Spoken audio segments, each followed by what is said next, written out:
Welcome. Thank you. We're going to click on New. So click on that weird looking icon there, New. Now because I'm running a hacking OS, Kali Linux, I like to name mine Voldemort. Oh, I'm sorry, he who must not be named. Don't want to offend anyone. The machine folder is where your virtual machine will live. I'll leave mine as default, that's fine. Type, this will be a Linux machine. You have other options like Mac OS and Microsoft Windows. And then I'll choose my version. Now they're not going to have Kali Linux listed in here, but if I choose Ubuntu 64-bit, that'll do the job. They're both based on Debian. I'll click on Next.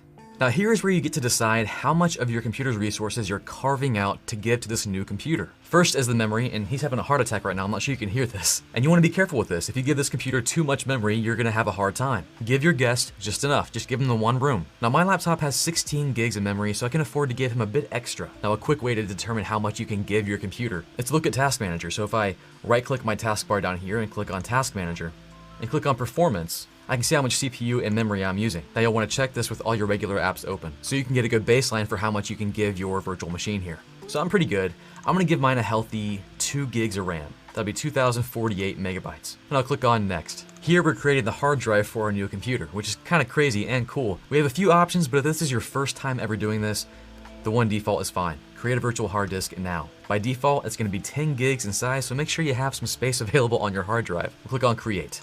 And then we have different types you can choose from. Again, going with default is probably the best option for you right now if you're just starting out. A VDI is specific to VirtualBox. If you're going to use other hypervisors like VMware's Workstation, using another file type will allow interoperability, but VDI is fine if you're just going to be testing this out with VirtualBox, which again is more than enough. So we'll click on Next. Now this is pretty freaking cool right here.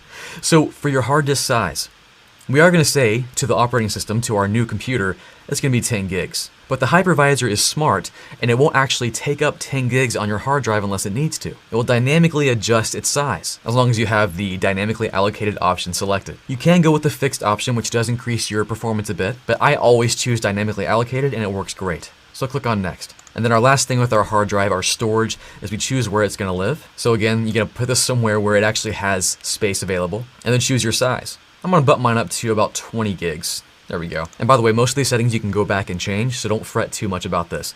So I'll click Create, and bam, like we're almost